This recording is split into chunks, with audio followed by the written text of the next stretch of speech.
Alright, we're in the Clifftop Links tournament. It is in Tuesday's qualifying round. I'm going to try and qualify this account today. I normally would have practiced in this account yesterday, but I did 2 accounts early in the morning and then I didn't have time in the afternoon to get to it, so I'm going into it a little blind on this account. I really want to, this is my main rookie account, so definitely want to get good scores in here. So I'm going to use a big topper and a kingmaker to try and get out here. Now, one of the things is last week in one-on-one play, I was 21 cards short on my Guardian from maxing it out, and it maxed out. It gets some stuff, but during the process of playing Tour 4 or Tour 5 all week to get my Guardian, enough cards for my Guardian, and I was about 8 cards short, so I had to buy them in the last little bit in the store, which is why you have some gems. I'm not a big fan of buying stuff in the store, except when you can do that. Like, you know, if you're working on commons and you need 2,000 cards, it's going to take you forever. But if you've got that card and you're trying to get it towards max and you're seeing it in the store once every couple weeks, you know, buying 10 cards every time you see it in the store will help accelerate that process. But that's why we buy those packs, so we have some gems to utilize for that stuff. So upgrading my big topper to level 5, the big thing here is that accuracy. That's big. So popping it up to 40% accurate, 41% accurate. Now it's a 2.2 per ring instead of 2.7. So that's a big jump right there. It also picked up some extra curl. That's a big deal. The other club that I got upgraded this week was the off-roader. It's starting to become very usable. Some of these epics, they really, when they get maxed out, that's when they really start to shine. But that picked up right there. It's got similar distance to Nirvana. It's got more backspin, a little less ball guide, a little less curl, a little less topspin. Usually, when I'm hitting your rough iron, you know, there's 2 places. When you're really close to the green, and topspin plays a factor there, because you can almost use the Nirvana like a rapier, and the other one is that when you're way far away, so any distance you lose. So the Nirvana is still the club of choice there. And the other one was my Guardian.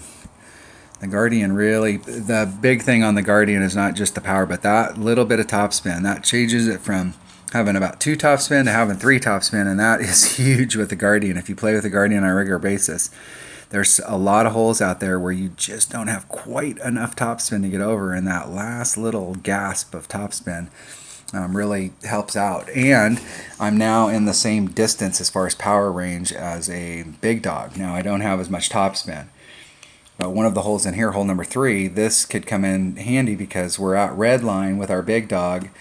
And if we're at red line with our Guardian, we've got backspin, and it gives us more options on that hole. So I was really happy to see that I got it maxed out this week, and I'm excited about that hole. So when I get to hole 3, I'll be taking that out. So on hole number 1, I'm gonna take a big topper. Let me set up a 3rd bag here, just for this hole, and I'm gonna be using a hornet and a rapier. So my rapier in this account looks like it's 72, so it's 1.6 per ring, somewhere in that neighborhood, 1.55 per ring, something in that neighborhood.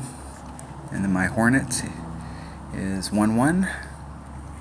So on this hole, I should be able to get this done.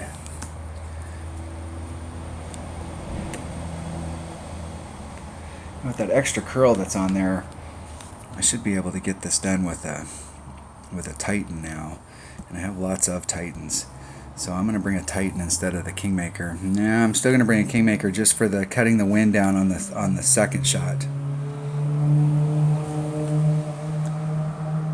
So get over with the big topper, go to the hole with preferably a minimum short iron, but I've been getting so deep into that hole, I've been kind of like driving into it too far, where I'm right at the transition and I'm having to use my wedge and actually apply a little bit of topspin. Normally, if I'm at a max wedge, I like to be in that spot where I can apply maybe 1 backspin and then bring it to the hole, woe it up and drop it in. as opposed to running it up. The goal here is to get as far out into this shot as possible to take as much of this hill out of play. You definitely don't want to come at it straight. Like if you were in this spot right here coming straight at it, you're engaging that hill coming up, and that's a very tricky shot to get it to roll up the hill, because the first bounce is going to be somewhere on the hill or at the bottom of the hill, and then trying to get it to roll to the crest of the hill can be difficult, because if you don't make it all the way up and it starts to roll back down, it'll roll all the way down to the sand. So my opponent's doing the layup shot up at the top, which will put them in long iron range. See if they get, nope, they're in the, they did try that shot, they just didn't execute it, set it up right. Alright, so I'm going to be a couple rings off. I'll be max top spin, and however much side spin I got left. And what we're looking for is this second bounce out here to be out here in the fairway. So I'm going to do 3-9, and this club hits about 2-5. That's 5. Do about a ring and a half. And there's max curl. I'm going to see if max curl will work. Now, and I hit it great on the inside. That's probably, I may make the landing right here. Nope. Too much of a grate. That was like a 2-ring grate on the inside. I guess today I'm probably going to just qualify, just practice. That was probably the determining factor right there.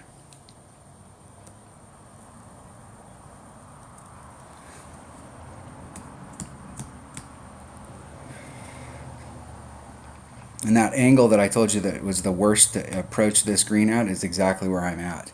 I'm like dead center in the worst area to come at it. I'm going to be coming at it at the very steepest part of the hole. So is my opponent.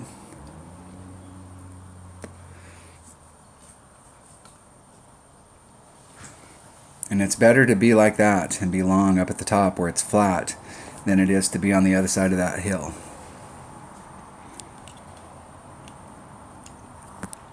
This is what happens when you don't practice all week. You come in, you got the best of intentions, and you get burned. Bad shot. Let's see where I'm at in my club. There's max. So I'm probably towards the mid. Eking towards mid. Mid's about 4 per ring.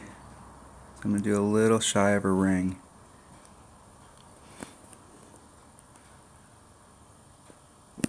Hitting it great to the left.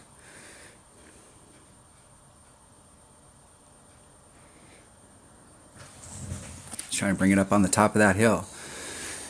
That's the thing about your rough irons and your sand wedge, is that they get more accurate the closer they are to you. So far away, I found that they shoot about half their accuracy, but as you start getting them closer and closer, they get more and more accurate.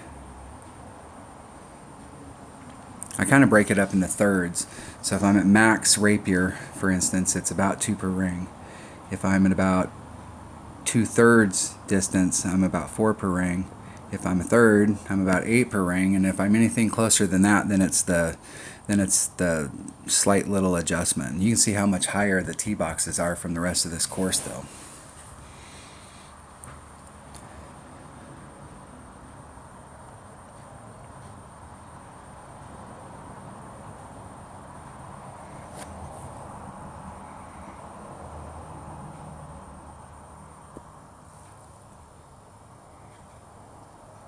We will forfeit and move on to the next hole.